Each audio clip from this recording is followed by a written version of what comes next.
వరి నాటి యంత్రమే అనుకుందాం. ఫర్ ఎగ్జాంపుల్, వరి నాటి యంత్రము ఇక్కడ తిరుపతి జిల్లాలో కాళహస్తి, ఏర్పేడు ఆ ఏరియాలకి ఎక్కువ వేస్తున్నారు వరి నాటు మిషన్ ద్వారా. ఎందుకు అని అంటే అక్కడ ఒక నర్సరీ పెట్టేస్తున్నారు, వాళ్ళు ఒక సెంటర్ పెట్టున్నారు అక్కడ. సో ఆ చుట్టుపక్కల వాళ్ళే వాడుకోగలుగుతున్నారు, మిగతా వాళ్ళకి తెలియదు, అక్కడ ఉన్నట్టు తెలియదు.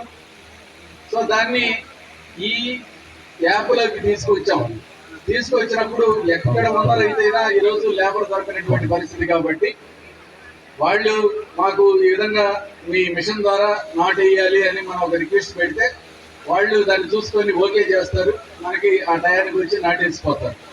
సో దానికి ఎంత కావాలి ఏందనేది అంతా కూడా మీరు ఫోన్లో మాట్లాడుకోవచ్చు. సో అలాంటి ఫెసిలిటీ ఒకటి తీసుకొచ్చి ఈ ఓబరైజేషన్ ఆఫ్ కిసాన్ డ్రోన్స్ అనే ఒక యాప్, ఏపీ ఎయిమ్స్ అనే యాప్, 2 యాప్లు అనమాట.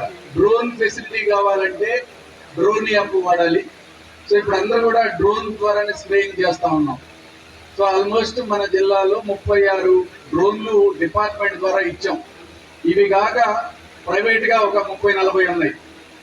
సో మొత్తం 60-70 ఉన్నాయి. అయితే ఈ డ్రోన్ ని ఎంతమంది వాడుకుంటున్నారు? చాలా తక్కువ మంది వాడుకుంటున్నారు.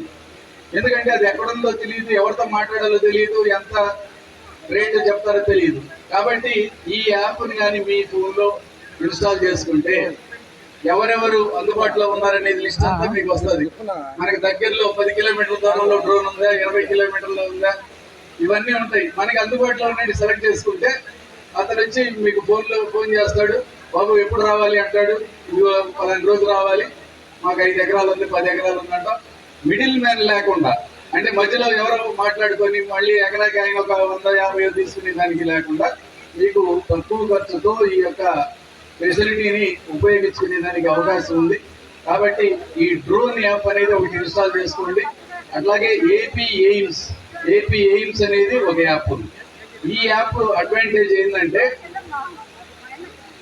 వ్యవసాయ శాఖ చేస్తున్నటువంటి అన్ని కార్యక్రమాలు, మీ సంక్షేమ పథకాలు అన్ని కూడా దాంట్లో తెలుస్తుంటాయి. మీకు అన్నదాత సుఖీభవ ఎంత వచ్చింది, లేకపోతే ఇంకోటి ఎంత వచ్చింది, వ్యవసాయ పరికరాలు సబ్సిడీ మీద ఇస్తున్నారా, మీకు అందుబాటులో ఉన్న వ్యవసాయ అధికారి పేరు, అట్లాగే మీ సచివాలయంలో పనిచేస్తున్న వాళ్ళ పేర్లు, వాళ్ళ ఫోన్ నంబర్లు.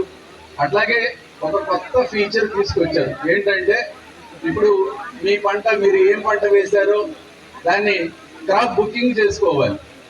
క్రాప్ బుకింగ్ చేసుకుంటేనే రాబోయే రోజుల్లో ఆ క్రాప్ ఏదైనా పంట నష్టం జరిగినా ఈ క్రాప్ బుకింగ్ లో ఉంటేనే మీకు ఆ పంట నష్ట పరిహారం వస్తుంది. కాబట్టి ఆ పంట బుకింగ్ చేసుకునేది కూడా ఆ యాప్ లో ఇవ్వడం జరిగింది.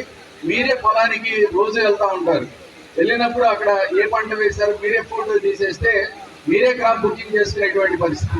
ఎవరో వచ్చి మాకు చేయలేదు, అందువల్ల మాకు ఇది మేము లబ్ధి పొందలేకపోయాం అనేది లేకుండా మీ అంతటా మీరే క్రాప్ బుకింగ్ చేసుకునేటువంటి ఫెసిలిటీ కూడా ఈ యాప్లో ఇవ్వడం జరిగింది. కాబట్టి ఈ 2 రైతులకి చాలా ఉపయోగపడేటువంటి యాప్లు. కాబట్టి మిగతా యాప్లతో మనకి ఎంటర్టైన్మెంట్ ఉంటుంది, మనకి ఈ 2 యాప్లతో మన యొక్క ఎకనామిక్ స్టేటస్ పెరిగేదానికి ఉపయోగపడుతుంది. దయచేసి అందరు రైతులు ఈ అవకాశాన్ని వినియోగించుకుంటారని తెలియజేస్తున్నా. ఇందాక అందరూ ఫోన్ నెంబర్ ఇచ్చినట్టే నేను కూడా నంబర్ ఇస్తున్నాను. ఏదైనా మీకు డౌట్ ఉంటే నా నెంబర్ కాల్ చేయండి. 8331057190 833105719. సో నా పేరు ప్రసాదరావు, జిల్లా వ్యవసాయ అధికారి.